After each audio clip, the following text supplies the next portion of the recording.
afternoon, good night, wherever you are in the world. A long time ago, since I sat behind the desk. Well, I'm behind the desk, so I thought I'd come up with some ideas. Where to start? Well, you know, let's face it, 80% of the people out there are not going to listen to this. In fact, they don't even care I exist, or you, or anybody else. They're in dreamland, and perhaps they're happy. So, good luck to them. So, we've got to be mindful of what we say on any platform these days, because it's, if certain people don't agree with it, you get walloped, and fair enough too. Now, I'm going to look at some emblems which people, do you know what? You take the magistrates' court here in Melbourne, and it's the same everywhere else. They've all got their own, but I'll show you. Have a look at this here. I showed it to somebody recently, and they said, that's a cartoon. I said, no. What they're doing there on this emblem is they're giving you full disclosure. Now, you have to remember Queen Elizabeth II, may she rest in peace, whether you're a Republican or you're not, it's fact. She was head of state. Now, I asked a number of people recently, I'll talk about that one shortly, about organizations having meetings and so on. I asked them, who is the head of state here in Australia at present time? And I think I got about 8 different answers. Somebody says, oh, the Governor-General. Well, he's a budgie. Oh, the Prime Minister. My God, he's a well and true budgie.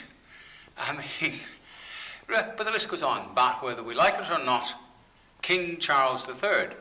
Like him or not, personally, I don't particularly like the guy, but we have to respect the fact that they are head of state. So getting back to the emblem in the magistrates' court, when I showed it to somebody, they said it was a cartoon. No, it's not. If you have a look at it there, you'll see a kangaroo. And the kangaroo is above the crown, holding the crown. Now, if that's not full disclosure, so one could say to the magistrate, with all due respect, now you must use that term, all due respect, because they have a thing called contempt of court. Although magistrates, technically speaking, can't hold you in contempt, but they do, because people just don't know the law. They put you in a little cage, and all the little servants run along and put you in there. They don't know the law either. But anyway, you could say to the magistrate, all due respect, is this a kangaroo court? Now, I mean, all due respect, Your Honour. And the magistrate, no, it's not. Well, Your Honour, if you have a look at the emblem, whichever side it's on at the time, it's got a kangaroo holding the crown. Now, are you not supposed to be representing on behalf of the crown? Yes, they still call it crown courts. We have county courts here. We have no counties. There's a lot to be said for fact and fiction. So this is fictional. So you could say, well, you know, I've put forward, I accepted your invitation to do business on your vessel here in dry dock, because it's maritime law, remember, and I accepted the invitation as the principal for the deceased estate, and that's the family name in brackets, and I asked for the clerk of the court, whose duty is to file this acceptance of invitation under the above the crown. Now, I walk into this court here, Your Honour. Now, we really should not be addressing too much with the magistrate, because he's on level 5, and it's not a level playing field in a magistrate's court, in fact, any court. They're all in different boxes. Magistrate's up in a box. He's the master of the ship. Witness box in a box. With jury when they don't like them and they don't want them anymore, but in very serious cases they've got no alternative but to have them. But they don't like having a jury, because that's another story, isn't it? But anyway, they lose control. So the magistrate, try and keep that communication with the magistrate down to a very, very minimum. Your Honour, all due respect, you know, I've asked for that. The jurisdiction is the crown. You guys claim to be the crown. Where's the photograph of the king? And where's the picture of the king? Now, that's a long, short story, but it's fact. But then you address all your questions to the prosecution. Now, they may be on the right side or the left side, but they're the ones laying the charge against you. So with all due respect, Your Honour, you ask the prosecution, are you here on behalf of the Crown? So the magistrate was he'll try and butt in, Your Honour, for all due respect, I need Now you've got to stand by your facts. I need the prosecution to answer the following questions. Are you here on behalf of the Crown? And if he interrupts again for the third and final time, you ask the prosecution. Now, if the prosecution's, usually it's a constable in most states, will stand up, yes, Your Honour. Well then, technically speaking, you can say, well now Your Honour, he has accepted the fact that he's now the trustee, because really I am the Crown. Remember, going back to crowning and estate. You are now the beneficiary, so you can say to the Crown, well, thank you very much, you're now the beneficiary, you can pay any alleged fines, or proposed fines. Now, this has got nothing to do with common law. This is maritime, fictional, or statute law. Then you can come along on the statute law and say to the prosecution, and you've got to, with all due respect, Your Honour, I need to ask this question, I need an answer to it. Can you show me, as you look over to the prosecution, say, can you show me anywhere in any law or any statute where it says man or woman? And if you do, if you can find that and show that to me, or even explain it to me, I will contract with you. Now the magistrate again will try and answer the question. With all due respect, Your Honour, I have directed the question to the prosecution. And Your Honour, again, you're up there on a different plane, different levels. I need to communicate with somebody on the same plane as me. And after all, they're the ones that lay the charges against my estate. A third time, you just do it for the third and final time, you ask that question. Can you show me in any statute or any law where it states a man or a woman? They can't answer that because there is none. Now, when I talk about the principle, everybody should look at Bill Turner, and we thank Bill Turner for the knowledge we had for the last 20, 30 years. Bill's been doing it. But councils are completely convinced that they are a local government. So there's not much point arguing with anybody in the council office, and there's not much point arguing with anybody in the court that representing on behalf of a council, because they're convinced they're local government, and they're not. We had 3 referendums, and they were, believe it or not, back then in 1999 was the last one, was for local government and for republic, and they were knocked back. All states said no, a very large no, but the corporations, the government at the time says, well, stuff this, and they turned everything into a private corporations. So they just ignore the people. Now politicians don't represent on behalf of the people and carry out the will of the people. They now do what the government, what the corporations tell them. And the corporations, Victoria is owned by the federal, if you like, and the federal is owned by the United States, and it goes all back to Democrats, Republicans, Liberals, and Labour here. When Labour got in, well, after 23 years in the wilderness, Gough Whitlam got rid of the Queen, created the Queen of Australia. Bob Hawke took an oath to Queen Elizabeth, heirs and successors, and then done the Huey and chucked the Queen out and made us a republic since 1986, and yet there are people here who do not believe it. So don't believe me either. You know, I'm talking into the wind, and we're not going to convince anybody, because it's gone to the stage where, you know, people have given up. Break. Now, when you present these arguments or rebuttals to the prosecution, you can also come up and say, well, the magistrate, when you enter the court, the magistrate may not recognise the fact that you are the principal for the deceased estate, and you say, I'm the third party representing on behalf of the deceased estate, and the council are sitting there looking for their rate money, and they're all corporations, and they're all in each other's pockets, so they all make a quid out of it. They put a bond up. That's something else. They put a bond up, and every registrar puts a bond up. They make a few dollars on each case. And there is a thing called the Secrets Commission Act of 1905. And it's a very, very serious act. And if you bring that up in the court and ask them to give you full disclosure, again, the prosecution or the magistrate, that case, in one case I know for a fact the magistrate didn't want to know, and the case has gone out the door. Now, when we're talking about cases, we're talking about traffic and minor stuff, not criminal stuff. Criminal stuff, if you commit a criminal offence, goodbye. And another bit of advice, don't get parking tickets, don't get speeding tickets, avoid them.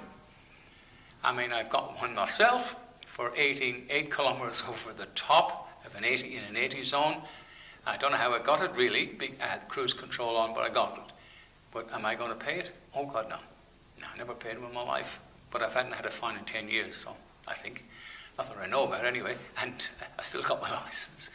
Now, a license, again, is permission to drive, whether you like it. There's not much point saying I'm conveying from one place to another. You do it, you're going to get caught, you've got no insurance, and you could end up in very serious trouble. If you hit somebody with no license, no insurance, you could end up in jail. And really, I've got no sympathy for people driving around with no insurance. Driving license, well, I don't know. If you got insurance, that's okay, but don't drink and drive, don't drive without a license, and for God's sake, don't take the advice of idiots telling you not to pay your rates.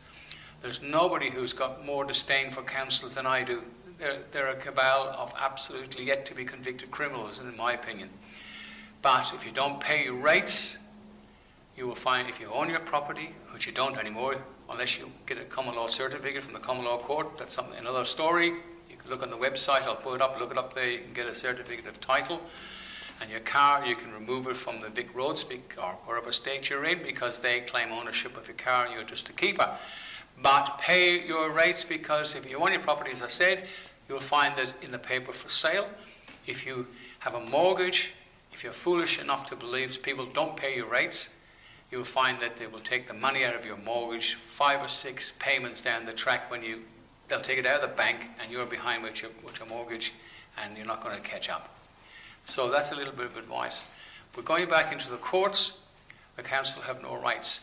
So you can actually ask for the council to be there, and the magistrate will say, well, the representative here is here. Well, I'm a third party. If they can have a third party representative sitting here to put forward the case, I can be a third party representative for the deceased estate family name. And there's no argument to that. It has to stand, because if it's good enough for them, it's good enough for them. No man is above the law, and that even applies to fictional law. And you'll find magistrates today are not the magistrates of old. They're polite. They try to trick you, which is fair enough, it's their job, into contracting. And don't go and say, I don't consent. Consent is bullshit. Did I swear? No, it wasn't me. Anyway, I don't contract, and that's another thing. Again, if you get pulled over by the police, now you see some people there, and they're like a recording machine going whack, whack, whack, whack, whack, whack, and the poor old cop who's just probably had an accident up the road with somebody, or has come from an accident, or has just told a family the night before that some of their kids have died in a car accident. Don't start off with an argument. If you have a common law court or a common law ID card, a little yellow card which you can get from our website, you can produce that, and if you like to get out of the vehicle and go around on the safe side and back and meet the police and just say, "G'day guys, I hope you're having a good day, because my day is pretty good, and why did you guys pull me up?" And they say, "Well, we were speeding." Well, they didn't pull you up for fun. They pulled you up for something. So, why argue? Why start off on a bad foot? Be polite and just put your case forward. Well, right now I'm a man today, and there's my identification. You can write it down if you wish, and I have committed no offence. So really, and if the police sometimes, if you do the right thing, they have what's known as discretion. They can say, well, God, what it used to go, he shaped up pretty well, or she shaped up pretty well, decent enough people, just give them a break and let them go, give them a caution. Now, it depends on the circumstance. If you've got no registration, no number plates, or you've got bodgy plates, or the car is stolen, well, don't expect any help, because you're not going to get it. But it's be polite and use a little bit of common sense. Remember the principles of common law, which we're all under, and including the police, is humanity, caution, and prudence. Now look up those words in the dictionary: humanity, caution, and prudence. Very simple. In all, don't say it to hurt anybody. Be kind, be careful, and be mindful of your actions. Getting back to councils, they were once described by people over in Milton over that neck of the wood, as pirates of the suburbs, and rightly so. I'm going to just talk quickly about flags. Now, I'll put a photograph up there. Council in Frankston, I was up, and it's the same everywhere. It's over government buildings. Why do we have these flags? Now, all due respect to all flags, but let's talk about the Aboriginal flag.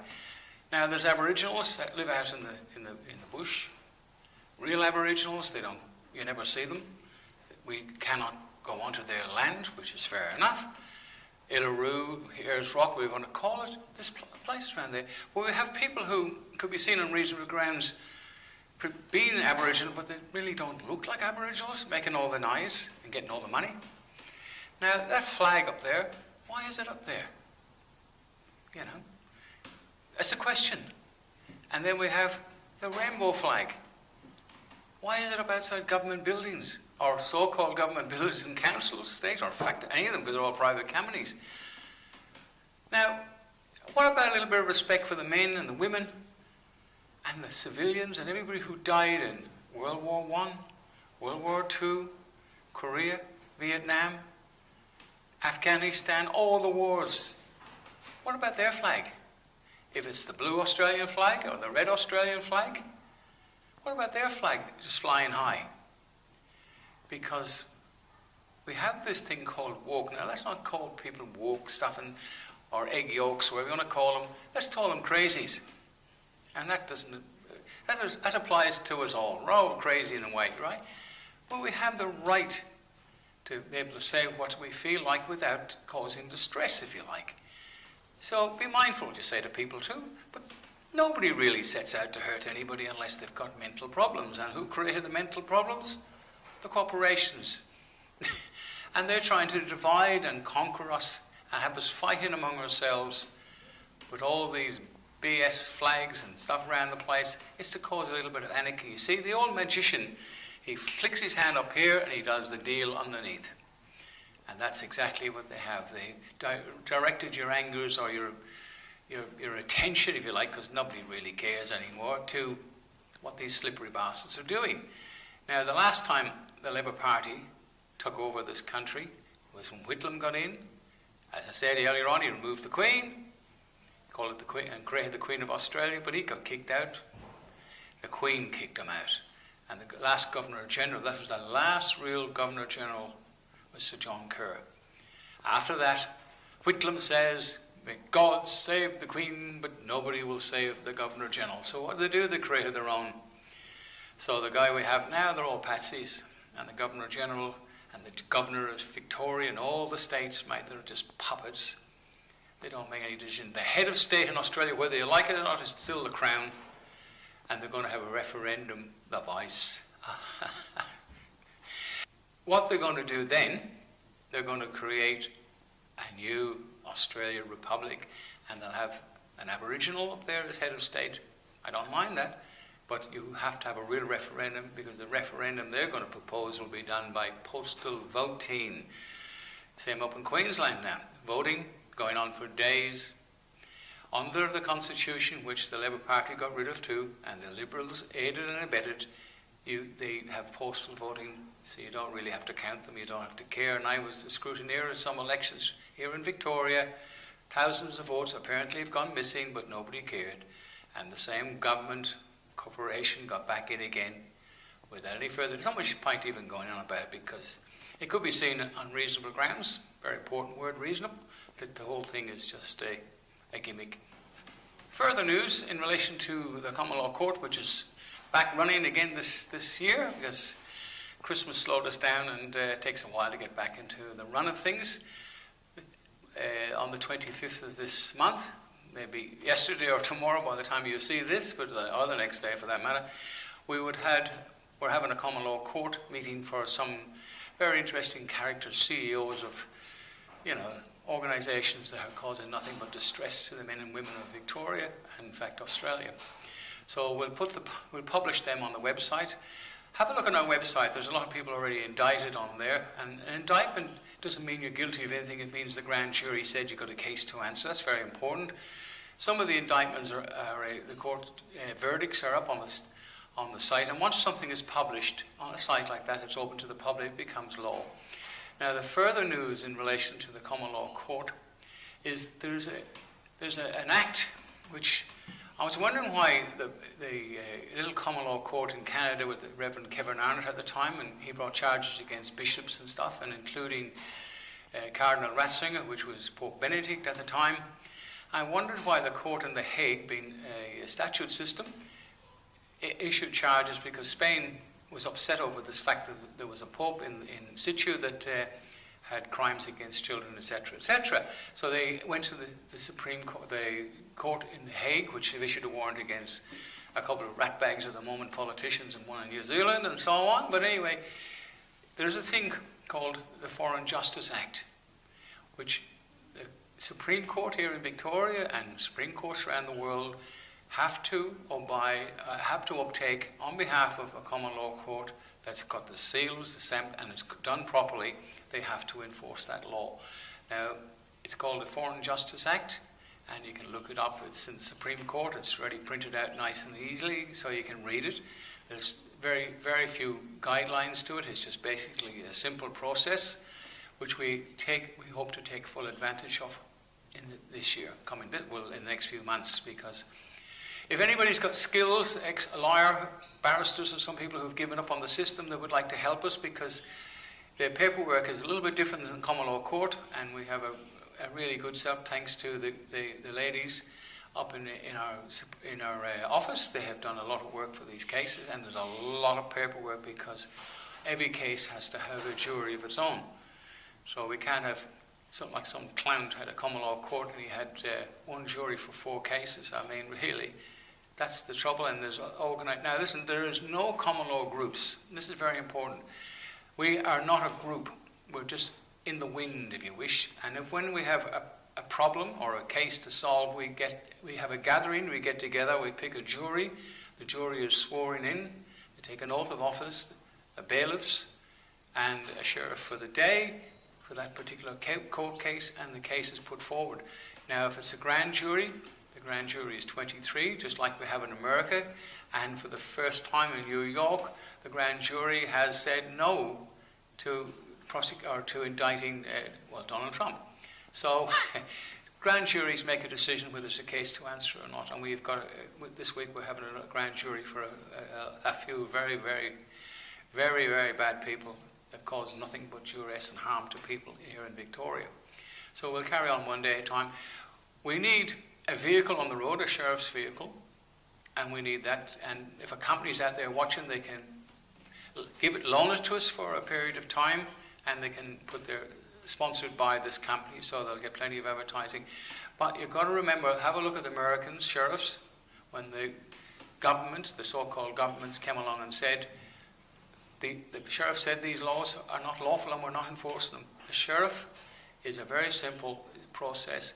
He has to be elected in an area by the people, and I mean, how many people are going to vote against him? Maybe 50 people up voting, but then he has to go before a court, a common law court of a jury of 12, raise his right hand and take an oath of office to uphold whatever the agreement at the time, the law, common law. And then the jury sign off on his endorsement, and he's then a lawful sheriff. And then, like in the old days, when in London when it started off, posse, people stop thief, and every able-bodied man was obliged in those days to chase down the thief. And they were deputized by doing that. And in America, they swore their hand up and they deputized people to be deputy sheriffs. And some got paid, and some carried on and handed their badges back in and went home. But it is the law, and it is the law of the land. And unfortunately, our magistrates' court and Supreme Courts are using statute law or law of the sea. And we have a right on the common law. It's a long story, but anyway, support your common law court.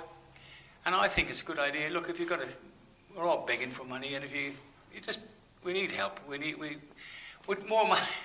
Everybody's begging for money, and there's lots of groups out there trying to help people, and there's some little ones that are great, and they're doing great work trying to help people, but there are big groups out there which are very annoying and really pees me off.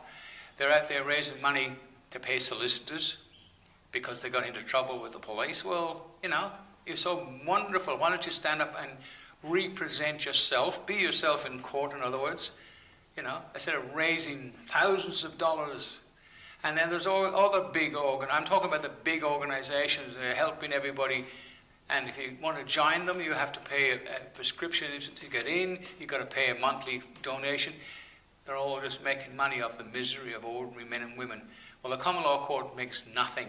Nobody in this place makes anything. We all are at a loss. In fact, some of us, including myself, some of the girls have put their own money in to buy ink, paperwork and stuff, you know.